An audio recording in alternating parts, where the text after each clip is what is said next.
1969, Judge Golding, as a result of her experience on the family court bench, identified the pervasive problem of the institutionalization of abandoned, neglected youngsters.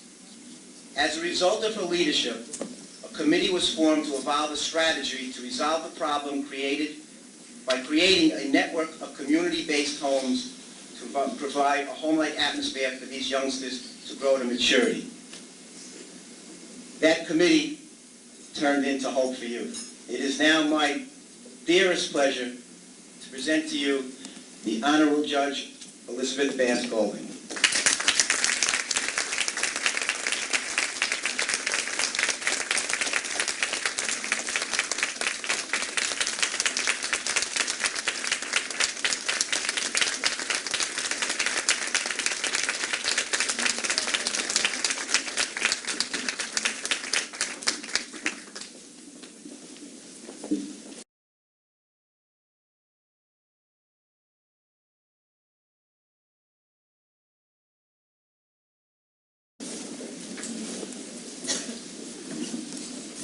I think that you can well realize that this is a very emotional experience for me to have all you wonderful people coming here tonight, not only to break bread together, but to show the stature of your accomplishments that has made Hope for You so well known and so well recognized.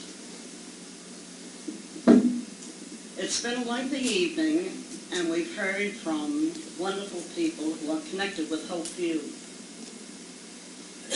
But there are just a few words that I would like to say. Being placed in mental institutions, although they were non-psychotic, because the affluent state of New York couldn't find a proper home for them. And as a family court judge, I had observed this situation. And when it came to my attention, I realized that there was something radically wrong with our judicial system. Now, we do talk about pro bono work for lawyers, and it's become knowledge, common knowledge now, that many lawyers are giving of their time to the poor.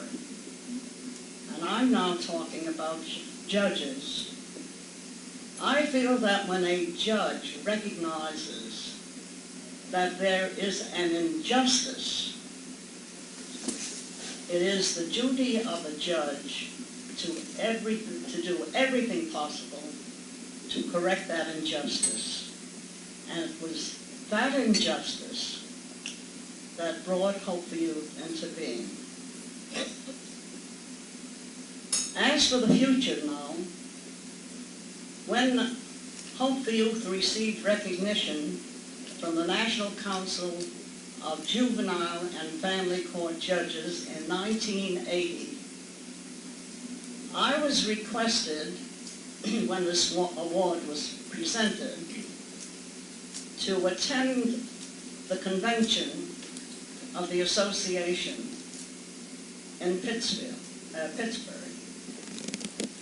And while I was there, it was expected I make a speech. And I said to the 1,500 judges that were present then, my speech will not be lengthy. And what I'm telling you tonight, after this wonderful evening, I feel what is said should not be lengthy. But this is meaningful, and I want to leave this thought with you so that you will know how important Hope for You is nationally. I said to the 1,500 judges who were present then, I thanked them for the recognition, and I said, when you leave here and you go back to your respective communities as a judge, I make this request of you, that you investigate every mental institution in your area where there are children, and then have an investigation done as to whether or not they are psychotic or non-psychotic.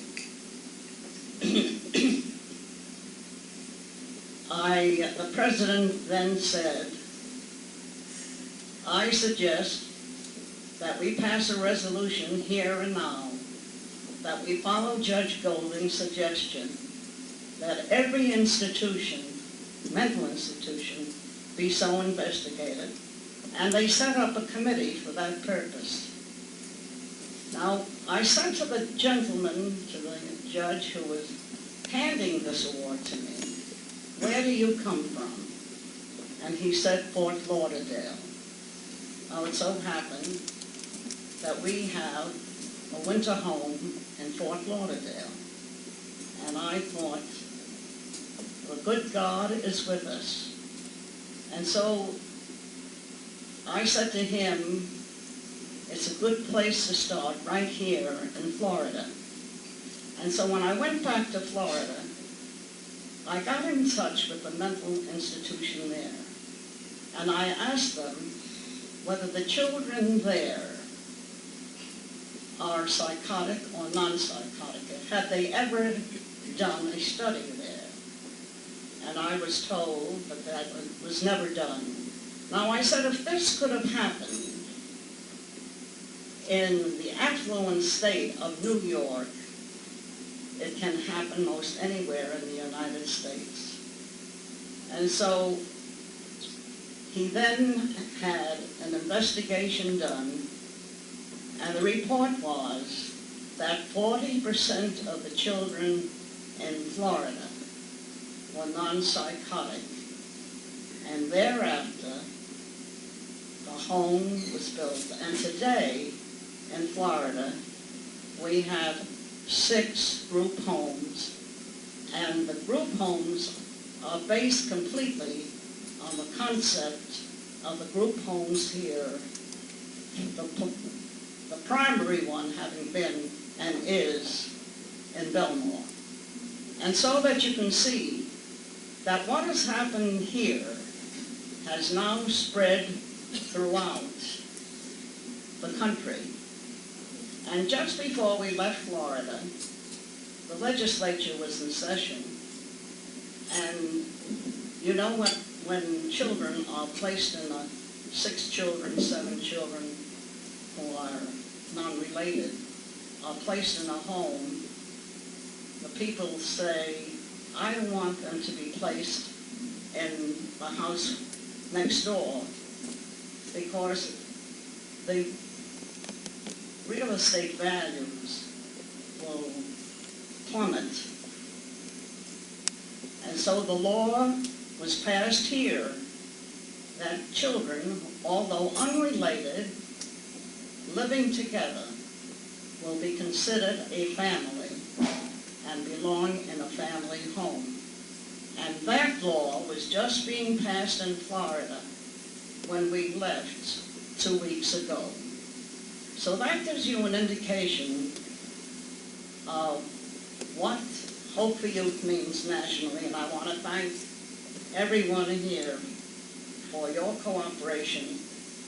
And will you please continue and try to increase as many people as you can, because all of you tonight are surrogate parents of these unfortunate children. Thank you.